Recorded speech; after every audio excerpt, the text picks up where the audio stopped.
চট্টগ্রাম থেকে পাইপলাইনের মাধ্যমে ঢাকায় জ্বালানি তেল সরবরাহ শুরু হচ্ছে আজ সকাল 10:30টার দিকে চট্টগ্রামের গুপ্তখালে পদ্মা অয়েল কোম্পানির ডেসপাস টার্মিনালে এর উদ্বোধন করবেন বিদ্যুৎ, জ্বালানি ও খনিজ সম্পদ মন্ত্রণালয়ের উপদেষ্টা ফাউজুল কবির খান। এর মধ্য দিয়ে দেশের জ্বালানি পরিবহন খাতে নতুন যুগের সূচনা হচ্ছে। আগে নৌপথে ঢাকায় তেল পৌঁছাতে সময় লাগত 48 ঘন্টা, এখন পাইপলাইনে লাগবে মাত্র 12 ঘন্টা।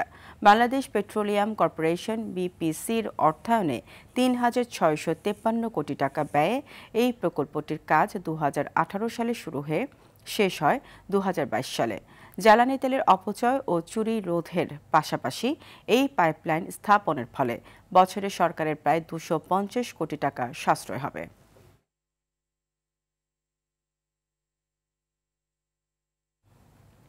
এ বিষয়ে আরও জানাতে চট্টগ্রাম থেকে সরাসরি যুক্ত হচ্ছেন সহকর্মী সাইফুল মাহমুদ। সাইফুল, পাইপলাইনের মাধ্যমে ঢাকায় যে জ্বালানি তেল সরবরাহ প্রকল্পটির শুরু হচ্ছে সেই বিষয়ে বিস্তারিত জানবো আপনার কাছ থেকে। যেমনটি বলেছেন, কিছুক্ষণ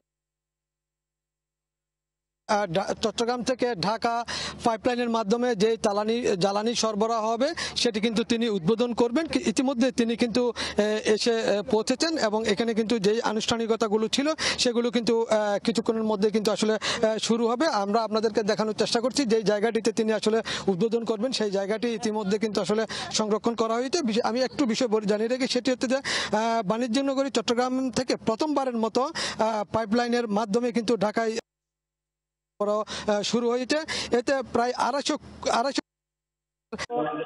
মাত্র 12 ঘন্টায় 50 লাখ লিটার তেল সরবরাহ করা হবে। ঢাকা বাংলাদেশ পেট্রোলিয়াম কর্পোরেশন প্রায় 3,650 কোটি টাকার অর্থায়নে এই প্রকল্পের কাজ শেষ করেছেন এবং আজকে কিন্তু এটির আনুষ্ঠানিক উদ্বোধন করা হবে। এবং এই প্রকল্পের পাইপলাইনের মাধ্যমে তেল যাওয়ার কারণে আসলে সরকারের অন্তত 250 কোটি টাকা বছরে সাশ্রয় হবেন বলে জানিয়েছেন এখানকার যারা কর্মকর্তা আছে তারা।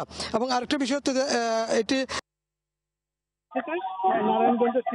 নারায়ণগঞ্জের সিদ্ধিরগঞ্জে যাবেন 16 ইঞ্চি ব্যাসার্ধের 242 কিলোমিটার এবং সিদ্ধিরগঞ্জ থেকে ফতুল্লা পাইপ ইতিমধ্যে বসানো হয়েছে।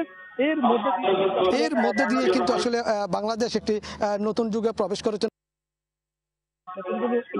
কার্যক্রম আছে সবগুলো কিন্তু সম্পন্ন করা হয়েছে এবং এই মধ্যেই এটি উদ্বোধন করবেন। এই উপলক্ষে এই পাইপলাইনটির কাজ করেছেন। সাইফুল, আপনাকে ধন্যবাদ।